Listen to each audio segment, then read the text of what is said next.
Okay. Hi, everybody. Thanks for joining us, everybody online. Really nice to see everybody.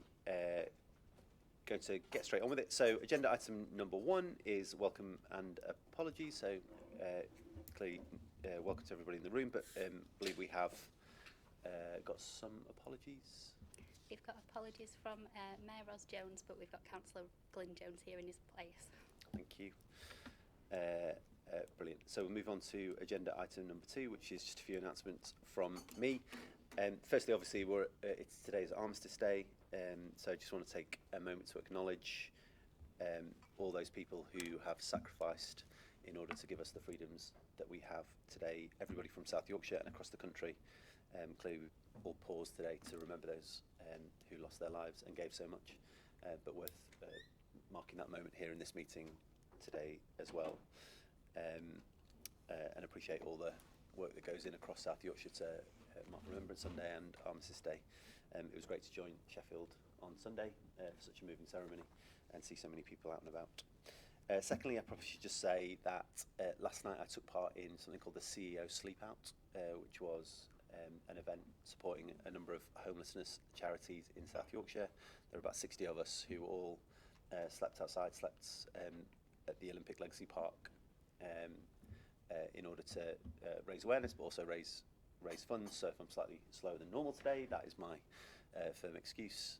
But it was a great event, and all credit to the charity themselves for organising such a brilliant event and raising so much money for our homelessness charities. You'll all be pleased to know that I've signed you all up for next year's event, and they were very enthusiastic about you all taking part. So that's something for you all to look forward to.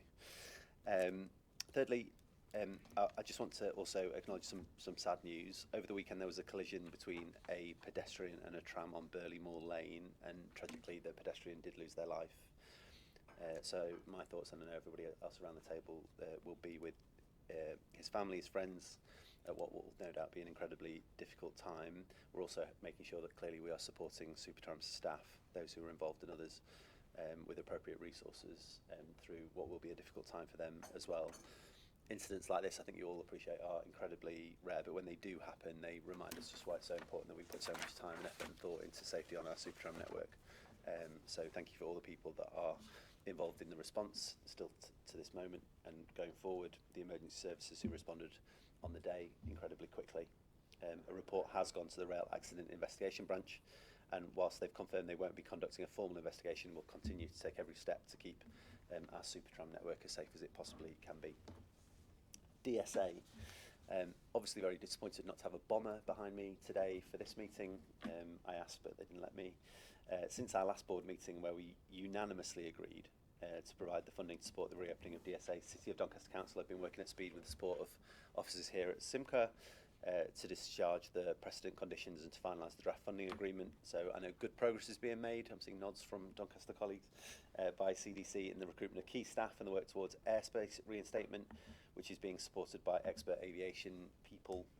A briefing was provided by CMCA officers to the CDC Audit and Scrutiny Committee in advance of the Cabinet meeting on the 5th of November, where a decision to approve the funding arrangements and acceptance of the CMCA grant contribution was made. The final stage of City of Doncaster Council approvals will be at their full council meeting later this month, and a further update on progress will be provided at our next meeting in January. Just checking, Doncaster colleagues, anything you want to add to any of that? I've got all of that right. Yeah, fab. Thank you, Glyn. Next announcement, investment. Over the past 2 weeks, I've been personally flying the flag for South Yorkshire in the US, so building partnerships in Pittsburgh, city of Sheffield, of course, Hampton Roads, the site of the biggest naval base in the world, and meeting businesses in New York, Boston. For me, it was an incredibly important trip and really valuable trip. Those relationships matter because they open doors for our business community, for our civic leaders, of course, and bring investment back home. Closer to home, last week I took a delegation of fast-growing tech firms to the London Stock Exchange.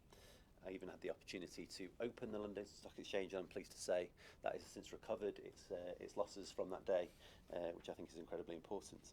But really grateful for all the people that made that event possible, and the great businesses that we took down, including companies like Exciting Instruments, who I know wowed the investors that they spoke to. And then today I've met representatives from Germany who are at the AMRC, who are interested in the work that we're doing out there, and building closer ties too. So lots of work going on in terms of investment and international ties.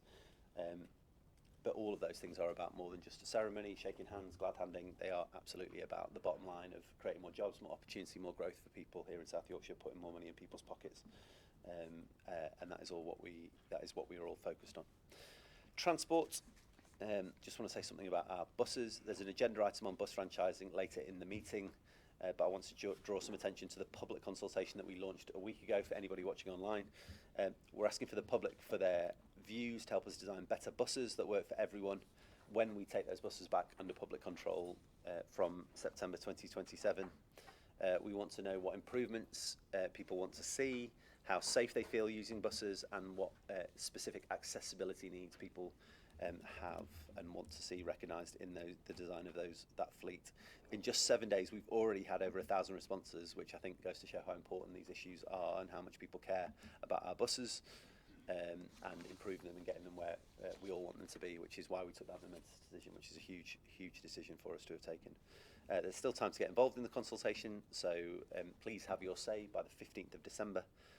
You can come along to one of our public events, which is on the website, or just simply take part online. Social housing investment. I know we're all massively ambitious for housing, not least clearly my experience last night speaks to the challenges that we face when it comes to housing in South Yorkshire, homelessness, insecure accommodation, and also at the other end of the spectrum, not having enough of the homes that are aspirational either. So it's great to see that South Yorkshire secured an indicative allocation of £700 million from the government to help us deliver 9,000 homes across Barnsley, Rotherham, Doncaster and Sheffield over the next 5 years through the government's Social and Affordable Homes programme. In addition to that, we've also been awarded £12.3 million in 25-26 from the government's Brownfield Housing Fund, which is going to help us overcome some of the barriers to creating new housing developments on brownfield sites. And those announcements will unlock thousands of new affordable homes for our communities, and we can build and design homes where they're needed, around local priorities, local focus of what we want to do, shaped by us and the people who know our communities best, particularly those people who obviously live in those places where we need more homes. So absolutely determined to continue that progress in terms of building homes, and really grateful to the government for committing so much funding to South Yorkshire. It's an amount of money we didn't routinely see over the last 14, 15 years, I think it's fair to say. So really good to see that funding now coming into South Yorkshire. Finally, I just want to make a point of clarification for the public record. On a recent Facebook Live event with the Yorkshire Post, I referenced the sustainability work for Doncaster Airport in response to a question from one of our former members of staff, Richard Sully. I'd like to make clear that the Sustainable Opportunity Statement that I commissioned as part of our enhanced assurance work on the airport was produced by the Simca team currently working on the airport with support from CDC colleagues, not by Mr. Sully, happy to say that. His involvement was providing comment on the previous business case, which was submitted by Peel in 2022 prior to the closure of the airport and their emerging net zero strategy, which he described as looking reasonable but perhaps lacking detail. So I'd like to reiterate my thanks to the team for all the work that was undertaken that enabled us to take the historic decision at our last MCA board meeting. Thank you very much. On to agenda item number 3, which is urgent items. I don't believe there are any urgent items. Nope. Agenda item number 4, items to be considered in the absence of public and press. Officers have indicated that the appendices to agenda item number 12, the update on bus franchising, are exempt. I don't expect that we will need to go into a private session to discuss those today, but if we do, if colleagues want to, of course we can. Members of the public will be asked to leave the room and the webcast will be paused while the exempt items are discussed. Item number 5, declarations of interest by individual members in relation to any item of business on the agenda other than standing items. Are there any new declarations of interest? Nope. Fantastic, thank you. Item number 6, reports from and questions by members. We haven't been made aware of any. Nope. Chris, you look like you might just for... I mean, every time. One day. Okay, keep me on my toes. Item number 7, receipt of petitions. I don't believe we've had any. So on to item number 8, which is public questions. We've received questions from 2 members of the public who are both in attendance today. The first question from Roy Morris. Thank you, Chair. My question's on behalf of Better Buses for South Yorkshire. What assessment would you make of the first months of public control of the Tram network? How have passengers and workforce responded? I think in particular we're interested in knowing how the workforce have responded, because knowing that in relation to buses, the least convinced of the need of franchising is actually the workforce, the ones who are most worried about how things might change. We were just wondering whether the same thing was true in the tram and the tram network, and whether any hurdles have been overcome, any problems have been solved. How are their workforce now feeling, particularly after their settlement? Thank you. Thanks for your question, Roy, and thanks for your focus on public transport, which I know is an issue close to your heart. Look, I'm really proud that we took the decision to take the trams back under public control. Bit of a misconception that some people often have, I know not you, but that the trams were taken back into public ownership. They weren't, they were always ours, but we'd leased them out to Stagecoach for, I think it was 27 years at that point. And when that contract came to an end, the opportunity presented itself for us to take them back under public control. I think important also to say, because some people have said, well, why didn't we simply carry on with that arrangement, allow a private sector company to carry it on? Even had we wanted to do that, my argument would very clearly be that it wasn't the right decision for South Yorkshire, not least because the tram at that point was losing money, and the company that had previously taken the Stagecoach under management would not have offered us the same terms for the new contract. And so the opportunity not to take on that challenge simply wasn't there, and I think it's important for us to recognise that. So it's been a good thing for us to take that back that control and allow us to invest, to focus on the network, to run things slightly differently, to I think have a higher level of ambition than we have for a significant number of years in South Yorkshire for the South Yorkshire Supertram.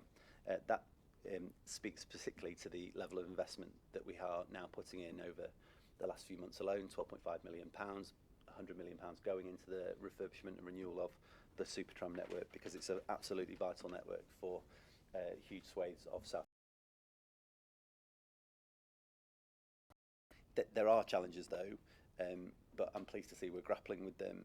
Pleasing to see increased growth after the first year of operations, with passenger journeys 3% up on the previous year, despite 7 weeks of that work going in, because clearly when you put a load of money in, you have to do the work, and that will disrupt services, but despite that, still seeing journeys 3% up on the previous year.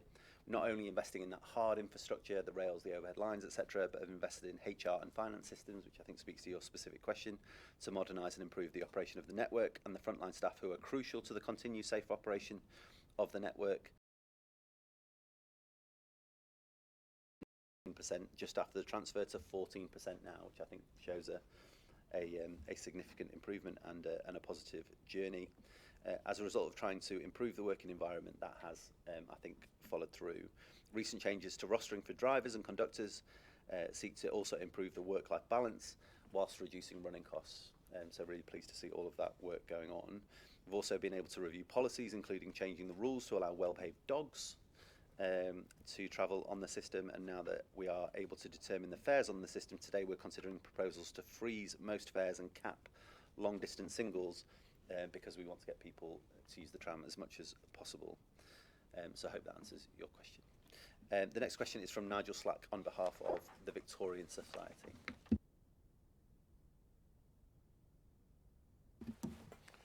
Good afternoon all. I'm so pleased to hear the Mayor say you're up for a challenge, because I have another one for you. This question is in respect of Sheffield's Old Town Hall on Wain Gate. I'm writing for your support for a seriously endangered heritage building. The building is up for auction on the 26th of November. This will be the fourth owner in 30 years, and the building has deteriorated and been unused throughout that time. In its current state, with little or no prospect of refurbishment by the private sector, it is and will remain a serious barrier to attracting investment to the whole area. It is possible that, with the likely repairs that should be enforced by Sheffield Council, it will not attract any bidders at the auction, and its future would become even more perilous. Can Simca help? Thanks for the question, and as ever, Nigel, always happy to engage outside of these quite formal exchanges, so thank you for coming and asking the question, and it is important, but I'm just saying as well as being able to... Brilliant. Brilliant. We can have a conversation in the margins as well today, so happy to do that. I understand from Sheffield City Council that a paper produced by the Friends of the Old Town Hall was discussed at the Council's Regen Board on the 10th of September, and at that meeting it was made clear that the Council is supportive of the Friends of the Old Town Hall's efforts and the efforts of other heritage groups, and is willing to help in any way that it can. I'm sure that's what you already know. However, neither the council or the MCA, frankly, have the resources required to purchase and repair the building. It is a significant amount of money. The council, through existing planning powers, though, are committed to keeping a watching brief on the building and serving notices as appropriate, pursuing an access visit with a structural surveyor in attendance, and including a drone survey to assess the roof condition and inaccessible rooms. If access by agreement isn't achieved, the council will apply to the Magistrates' Court for a warrant to gain access. Following a survey, if the condition of the building is reaching the point where action requires an urgent works notice, the council would have the structural survey information to create a potential costing for such a notice. The first step is to clarify the aims of the current owner and understand that the City Council have applied to the Land Registry to better understand the legal ownership status, particularly in light of applications to change the ownership details. I'm grateful to groups working to preserve the heritage of the city and those working across South Yorkshire with similar aims and objectives. We are, as an MCA and constituent councils, limited in our ability to intervene. I wish I could, frankly. I think it is one of those things I would particularly love to be able to do. It is a beautiful building. I love the building, but there are challenges that we face all over the place. And so we will do what we can with it with limited means. But thank you very much for the question. And as I say, happy to have a conversation with you in the margins as well. Thank you. Thank you. I think that's the end of public questions. Thank you. On to item number 9, which is minutes of the previous meeting. Leaders are asked to approve the minutes from the previous meeting held on the 9th of September. To leaders agree that the minutes are a true and accurate account. Yes, thank you. Item number 10, governance update from Rebecca then, please. Afternoon, members. This report asks the board to note minor amendments made to the constitution under delegated authority in consultation with the Mayor, and provides an update on member appointments and nominations to committees. So if members can please note those new arrangements.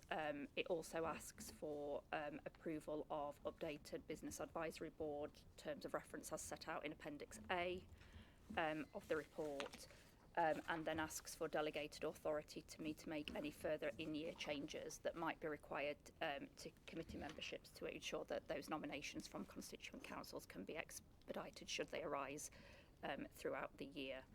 Happy to take any questions. Thank you. Any questions for Rebecca? No? Would you like to add anything? No? No, just not on governance in particular. No? Okay. Thank you. In which case, can I ask that the board accept the recommendations as they are laid out in the paper? Everyone happy? Thank you. In which case, on to item number 11, which is the Pathways to Work update, and I believe that's going to be presented by Councillor Sir Steve Houghton. Thanks, Oliver. Just to let members know, we now have our Get South Yorkshire working plan in place, which I think we've seen previously, which sets out the principles of how we'll work with employers and obviously the people we are trying to attract into work. The Trailblazer, and obviously didn't get going till sort of late July-ish, we're helping now about 1,700 people back into work, which is a real positive outcome.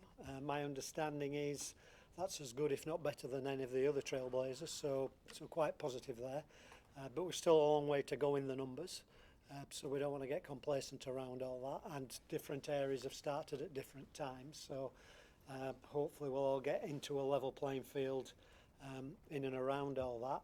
There's still a lot of work to be done, however, in terms of joining up the work element and the health element to this. I think we always anticipated that, but just to say that is still work in progress, and we'll come to the reasoning and the bits for that as part of the Health and Work Board.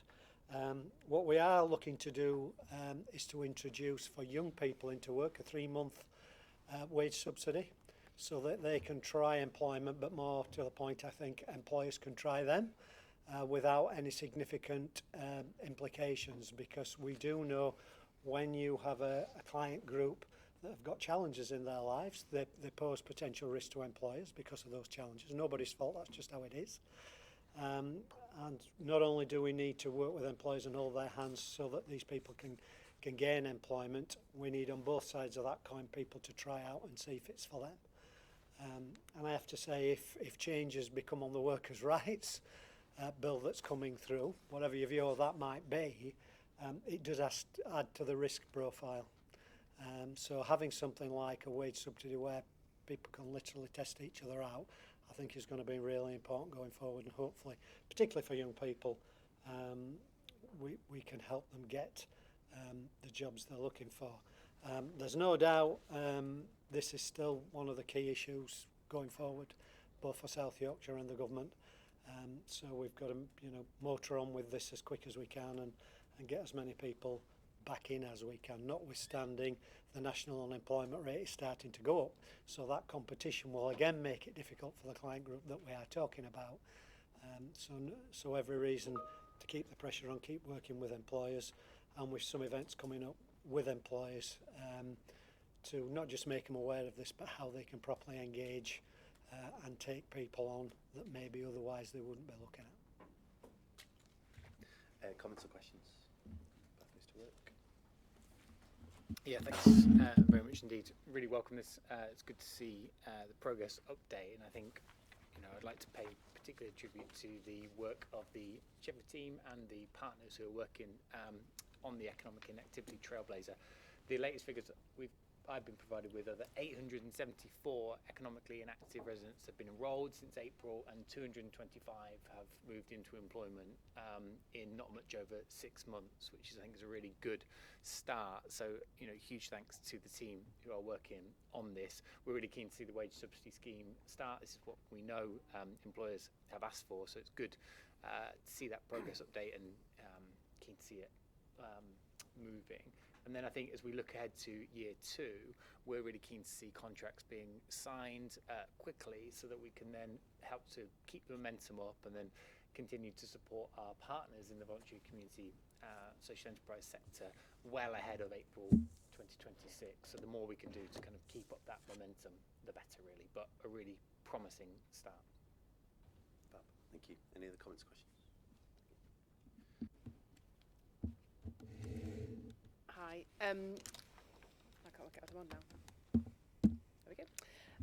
Thank you, Chair. I just wanted to come in because I have the privilege of chairing the Strategic Governance Group across the region for this work, and I just wanted to again reiterate the thanks that Councillor Hunt and Councillor Houghton have given to the teams working on this across our local authorities, across CMCA, into the health system, but also most especially in our voluntary community social enterprise sector. I think one of the really powerful things about this programme has been that as a region we have really lent into partnering with specialist providers, often at a hyper-local level, and I think that is why we're seeing the impact that we're seeing. At the last meeting, just this last week, we had really positive feedback from the Department for Work and Pensions and NHS England that this programme is, as Sir Steve has outlined, forging ahead at a faster rate than other regions, and we don't often shout about our successes, but I'm particularly proud about the way we've worked as a region on this programme. So I just wanted to say that. Thank you. Fab. Thank you. Any other comments or questions? Okay, in which case, with me just saying, thank you to all the partners across South Yorkshire, but particularly clearly to those people that have been leading on the work, Kate and clearly Steve, and it has been a brilliant piece of work right from when it was started, 18 months ago now with Alan Milburn in Barnsley, and a real piece of local leadership from Barnsley and showing what can be done in place when people have new ideas and innovate in terms of tackling challenges. I appreciate there's still work to do in terms of particularly the integration of work and health, but it seems to me as though there is significant progress being made across South Yorkshire, and as ever, South Yorkshire leading the way nationally. I think we're increasingly good at shouting about our successes actually, so very pleased that we're able to shout about this one in particular. So thank you all for all the work that's gone in. Can I just ask that the board then notes the update in the report? Thank you very much. On to agenda item number 12 then please, which is a bus franchising update from colleagues Melanie Corcoran and Matt Goggins. Thank you, Mayor. Good afternoon. This is the first report that we've brought back to the board since we took the franchising decision in March. We have been busily building our delivery team, and we've developed the programme for tranche 1 of the work, including key milestones and procuring anchor contracts for services, looking at the details and looking at those services that particularly currently run from Ledger Way and Olive Grove that will be part of tranche 1.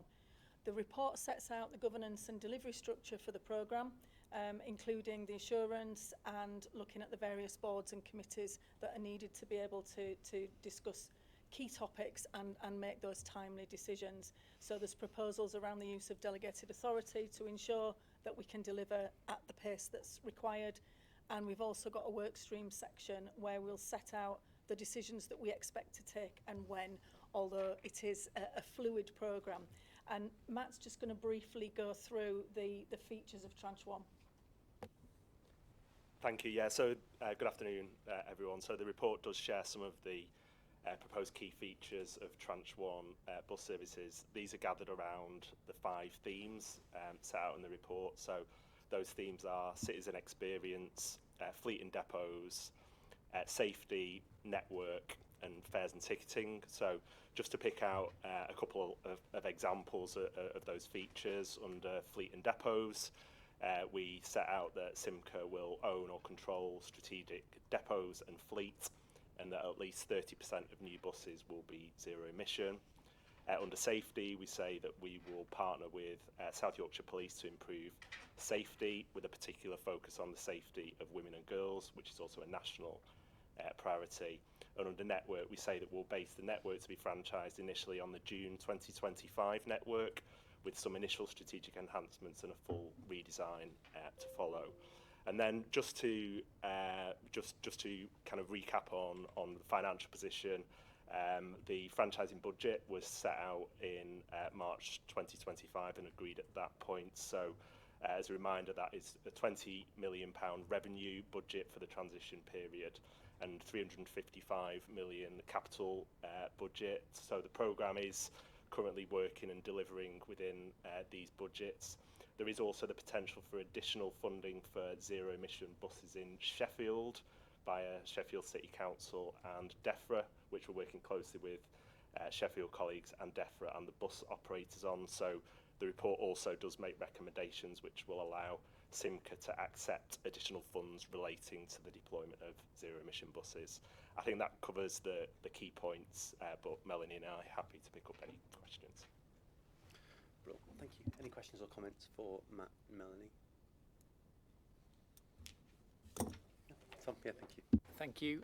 Really good to get this update. I think it would be good if the board could be kind of continually having updates, as then we can communicate to the public about how the work on franchising is progressing.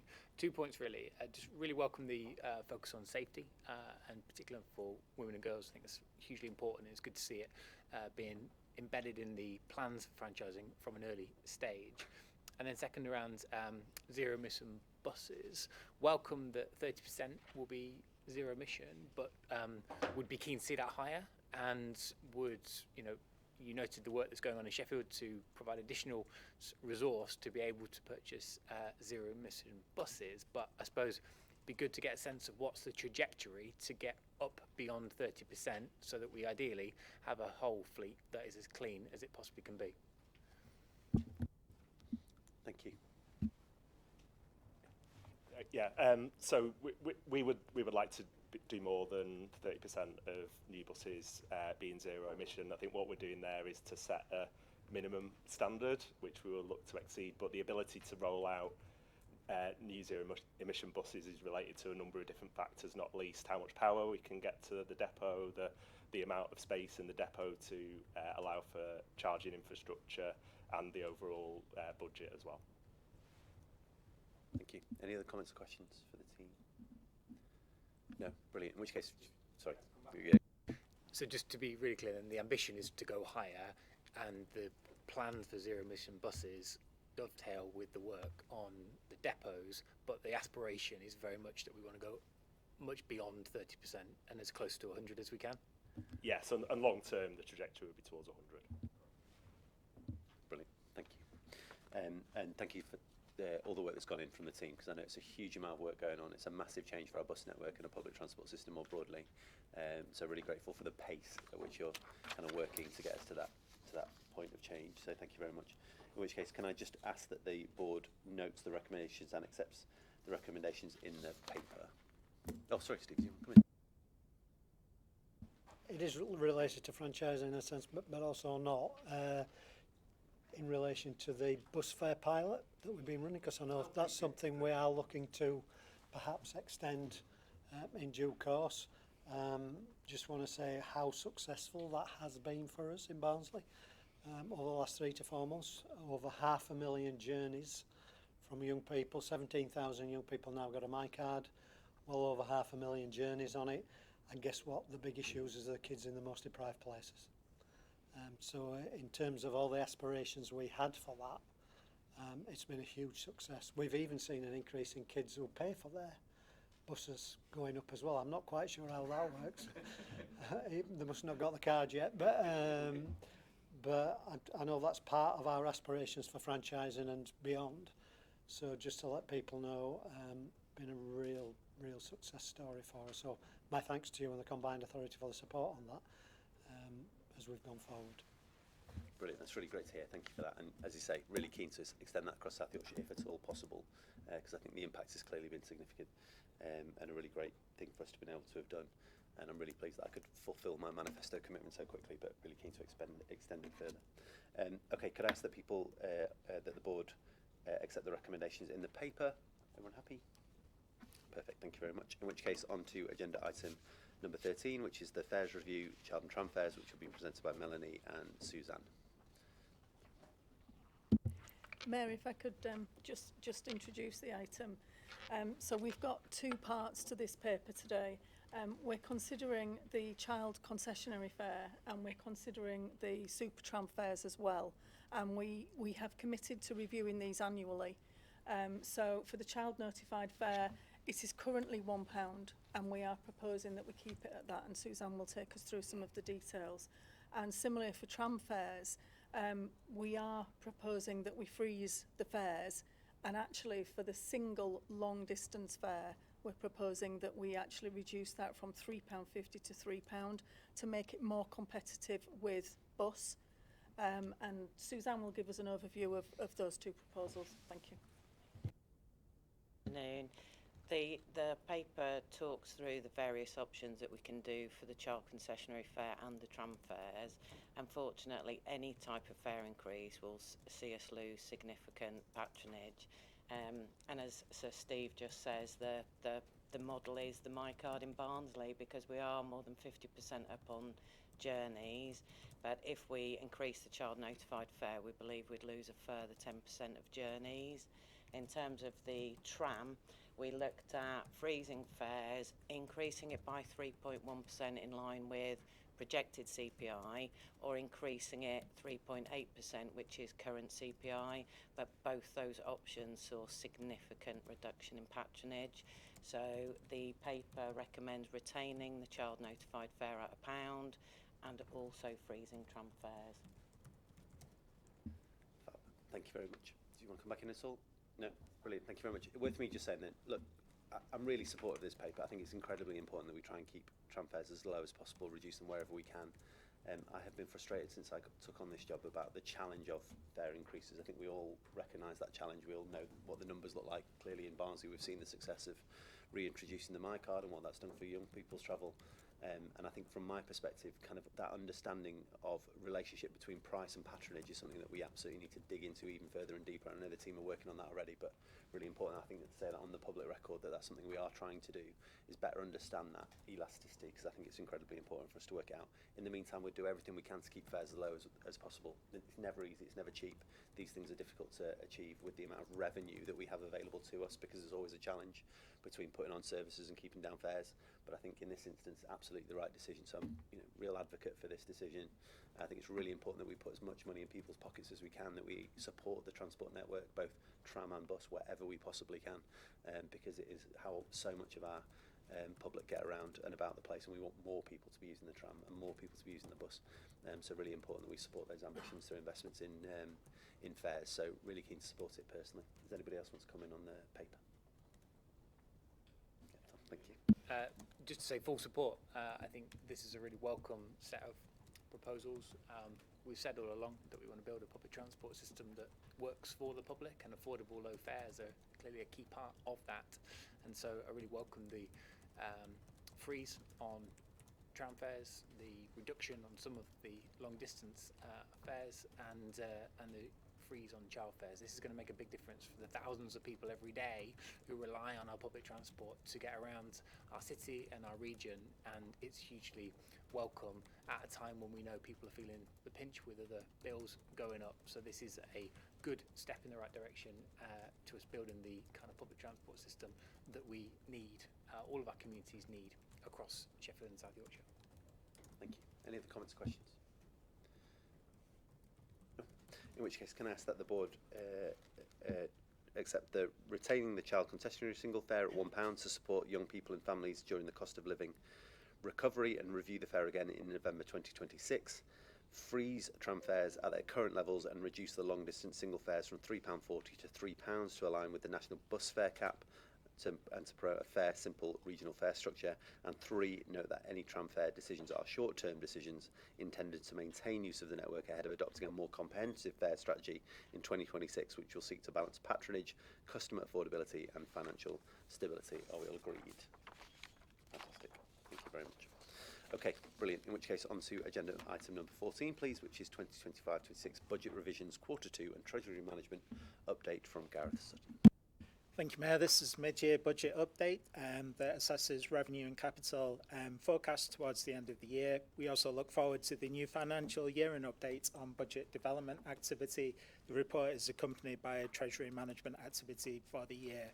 Draw members' attention to the reprofiling of the capital programme and the revenue budgets, and that takes account of detailed discussions we've had with project managers across the region.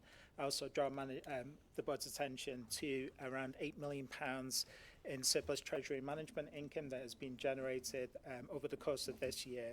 Looking forward to 26-27, we're heading on the right trajectory to continue with the medium-term financial strategy with 2% transport levy increases. We also anticipate having additional Treasury management income available for investment, courtesy of our recent revisions to our investment strategy.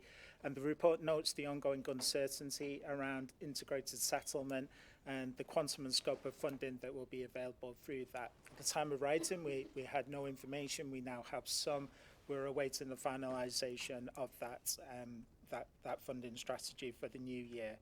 Finally, draw the board's attention to the agreement we've reached with HM Treasury around what is now known as our capital finance limit. That is simply the debt cap. So unlike local authorities, we are required to agree a debt cap with HM Treasury each year. We've set that with around £200 million worth of borrowing headroom. However, at this stage, we have no requirement to borrow for anything other than the police funds capital programme activity. So happy to take any questions. Thank you. Thank you. Comments or questions? No, brilliant. Thank you very much. Okay, could I therefore ask that the board accepts the recommendations as they are outlined in the paper? All agreed? Fantastic. Thank you very much. In which case, on to agenda item number 15, which is performance update and approvals from Laurie. Good afternoon. Thank you. This paper combines the programme approvals alongside an overview of programme performance of the range of externally funded programmes that are currently available to the MCA.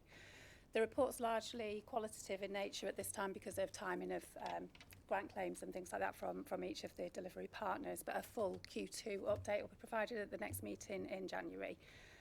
In terms of the programme approvals, they're found at the end of the relevant section to which they relate. So each programme has got the programme approvals underneath. But in summary, the report is seeking progression of 10 investment schemes. And that includes 5 active travel fund 5 schemes across the region, 1 city region sustainable transport scheme in Mexborough, a flood prevention scheme in Conisborough, 2 brownfield housing fund schemes in Sheffield and an investment zone scheme in Sheffield. The report also provides an update on progress on the full Brownfield Housing Fund programme. So you'll recall that we have got that additional allocation for this financial year, which needs to be in contract. So there's a full update on that.